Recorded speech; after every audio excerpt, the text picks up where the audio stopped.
आज आपण बनवणार आहोत ओले काजूगर घालून बोंबील बटाटा भाजी। ही भाजी अतिशय चविष्ट लागते। चला तर मग रेसिपीला सुरुवात करूया। इथे मी गॅसवरती कढई तापायला ठेवलेली आहे। कढईमध्ये आता तेल घालायचं आहे। तेल चांगलं तापलं की यामध्ये आपल्याला बारीक चिरलेला टोमॅटो घालायचा आहे। इथे आपल्याला पूर्ण पिकलेला टोमॅटो घ्यायचा आहे। आता हा टोमॅटो आपल्याला तेलामध्ये मऊ होईपर्यंत व्यवस्थित परतून घ्यायचा आहे। आता या टोमॅटोमध्ये मी थोडंसं मीठ घालून घेणार आहे।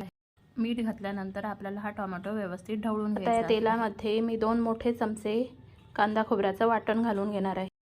आता हे वाटण आपल्याला या टोमॅटो सोबत तेलामध्ये व्यवस्थित परतून घ्यायचं आहे। आता आपलं हे वाटण तेलामध्ये व्यवस्थित परतून झालेलं आहे। आता आपल्याला याच्यामध्ये चवीनुसार तिखट मसाला, काश्मीरी मिरची पावडर आणि हळद घालून आता हे सगळं व्यवस्थित मिक्स करून घ्यायचं आहे। आणि आता हा मसाला आपल्याला तेल सुटेपर्यंत व्यवस्थित परतून घ्यायचा आहे। आता याच्यामध्येच आपल्याला थोडी बारीक चिरलेली कोथिंबीर घालायची आहे। या मसाल्यामध्ये ही कोथिंबीर व्यवस्थित मिक्स करून घ्यायची आहे। आता हा आपला मसाला व्यवस्थित परतून झालेला आहे।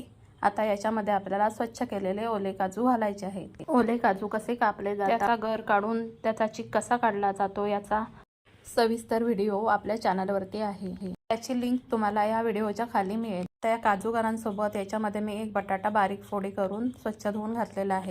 आता हे काजूगर आणि बटाट्याच्या फोडी या मसाल्यामध्ये व्यवस्थित मिक्स करून घ्यायच्या आहेत। आता याच्यामध्ये आपल्याला भाजी शिजण्यासाठी लागेल तेवढं गरम पाणी घालायचं आहे। आणि आता पुन्हा एकदा ही भाजी व्यवस्थित ढवळून घ्यायची आहे। आणि आता ही भाजी आपल्याला व्यवस्थित शिजू द्यायची आहे। आता ह्या भाजीवरती झाकण ठेवायचं आहे आणि मीडियम गॅसवरती ही भाजी आपल्याला थोडा वेळ शिजवून घ्यायची आहे।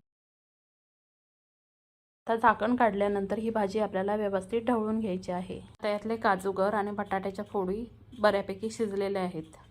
आता याच्यामध्ये बारीक तुकडे केलेले बोंबील स्वच्छ धुवून घालायचे आहेत। बोंबील घातल्यानंतर ही भाजी आपल्याला व्यवस्थित मिक्स करून घ्यायची आहे। आणि आता याच्यावरती झाकण ठेवून थोडा वेळ आपल्याला ही भाजी शिजू द्यायची आहे। आता 10 मिनिट झालेले आहे। भाजीवरचं झाकण काढायचं आहे आणि आता याच्यामध्ये आपल्याला थोडं कोकम घालायचं आहे। आणि आता या भाजीमध्ये चवीनुसार मीठ घालून ही भाजी आपल्याला व्यवस्थित ढवळून घ्यायची आहे। आणि आता या भाजीवरती झाकण मारून एक वाफ काढून घ्यायची आहे। आता आपली बोंबील बटाट्याची रस्सा भाजी तयार झाली आहे। आता वरून कोथिंबीर घालायची आहे आणि ही भाजी थोडा वेळ अशीच झाकून ठेवायची आहे। ही भाजी चवीला अतिशय उत्तम लागते। ही भाजी चपाती, भाकरी किंवा भातासोबतही खाऊ शकता। काजूचा सीझन चालू आहे, तोपर्यंत ही भाजी एकदा तरी नक्की करून बघा।